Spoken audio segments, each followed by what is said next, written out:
Islam adalah agama yang selalu relevan dengan zaman. Namun, dalam sejarahnya, ada masa di mana umat Islam mengalami kemunduran. Untuk itu, muncul gagasan pembaruan atau tajdid sebagai upaya menghidupkan kembali nilai-nilai Islam dalam kehidupan modern. Lalu, bagaimana sejarah dan tokoh-tokohnya? Mari kita bahas dalam video ini.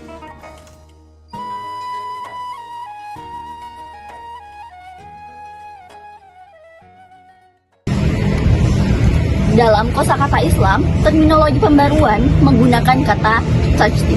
Secara harfiah, tajdid berarti pembaruan dan pelakunya disebut mujaddid.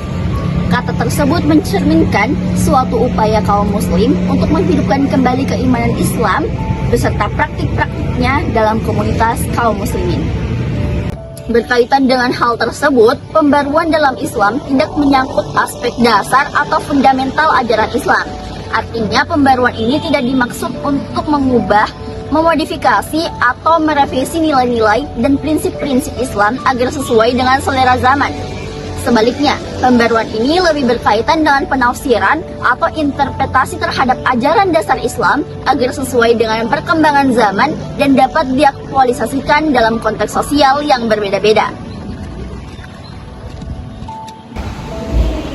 Istilah pembaharuan ini baru terkenal dan populer setelah munculnya semangat pemikiran dan gerakan pembaharuan Islam menyusul kontak politik dan intelektual dengan Barat pada abad ke-18.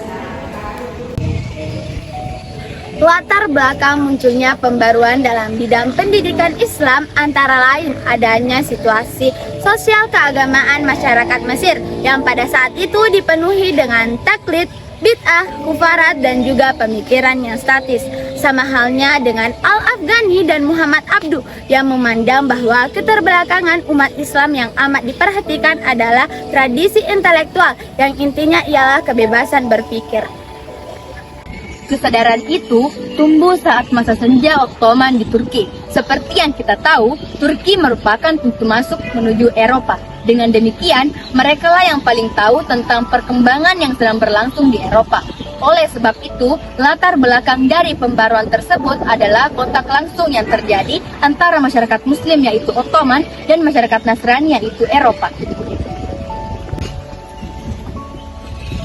Sehingga menghasilkan hipotesis bahwa umat Islam harus berbenah, dan kalangan umat Islam yang progresif para itu menganggap bahwa Islam sedang berada pada masa kegelapannya.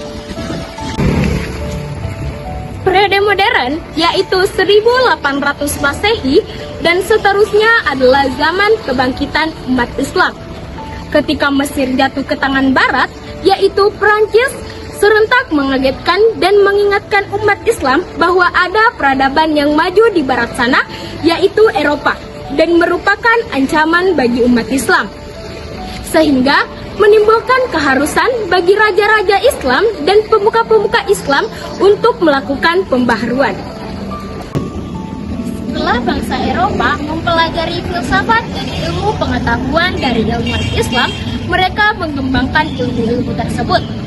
Semenjak itu pula, umat Islam tidak lagi memperhatikan ilmu-ilmu tersebut, dan sebagai akibatnya, umat Islam mengalami kemunduran dalam segala aspek kehidupan.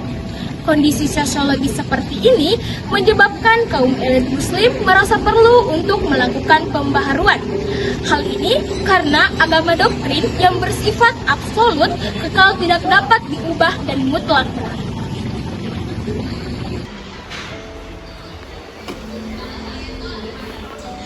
Sementara pada saat itu, perubahan dan perkembangan merupakan salah satu sifat dasar dan tuntunan modernitas atau lebih tepatnya lagi ilmu pengetahuan dan teknologi. Oleh karena itu, mereka berpendapat bahwa untuk memajukan Islam adalah dengan cara kembali mempelajari ajaran murni Islam. Kelompok ini dinamakan sebagai kelompok tradisional.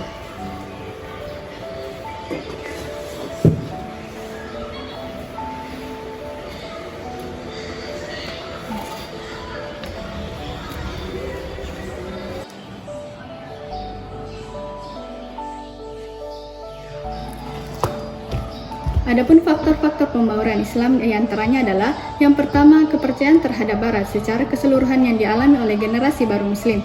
Yang kedua, gagalnya sistem sosial yang bertumpu pada kapitalisme dan sosialisme. Dan yang ketiga, gaya hidup elit sekuler di negara-negara Islam. Kemunculan gerakan pemberontakan Islam tidak bisa dipisahkan dari kondisi objektif kaum muslim di satu sisi, dan tantangan barat yang muncul di hadapan Islam di sisi lain. Pemberontakan Islam juga mengidentifikasikan ketidakpuasan atas kondisi Islam historis yang berkembang sejak abad ke-18. Oleh karena itu, kaum pemburu ingin membangun cita ideal Islam yang maju dan modern. Dalam pembaharuan ini, muncul tokoh-tokoh antara lain Muhammad Ali Pasha, Jamaluddin Al-Afghani, Muhammad Abduh, Muhammad Rashid Ridha, dan Muhammad Iqbal.